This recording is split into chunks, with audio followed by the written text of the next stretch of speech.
Assalomu alaykum hurmatli tadbirkorlar. Men Ipakchilik ilmiy tadqiqot instituti katta ilmiy xodimi Begmasov Tohir Muxtorovich bo'laman.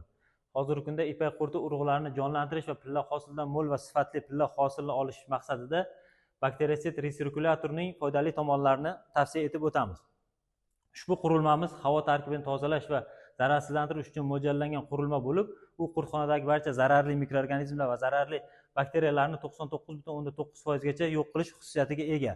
Uning ishlash prinsipiga keladigan bo'lsak, resirkulyator bu uch qismida ventilyator joylashgan bo'lib, havoni o'ziga tortadi va bakterisid lampalar yordamida havodagi tarkibidagi patogenlarni zararsizlantirib, bu qismidan toza havoni chiqazib, qurtxonani toza havo bilan ta'minlaydi.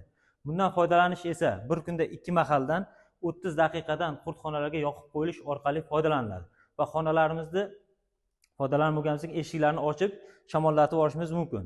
Endi buning natijasida pilla urug'larning jonlanishiga keladigan bo'lsak, urug'larning jonlanishi 97% ni, qurtlar hayotchanligi 90% ni, qurtlarning kasallanish darajasi esa 1,1% ni tashkil qilgan.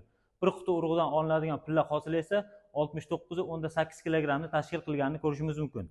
Bu qurt boqish mavsumida xonani shamollatish va xona tarkibidagi mikroorganizmlarni yo'qotish qobiliyatiga ega bo'lganligi sababli pilla hosilini oddiy usulga boqqanga nisbatan bir necha kilogrammgacha oshirib bergan. Oddiy usulda boqqanimizda esa bir quti qurtdan olinadigan pilla hosili o'rtacha 58-60 kg ni tashkil qilgan. Bu usulimiz pilla hosilini ortiqligi bilan oddiy usuldan farq qiladi.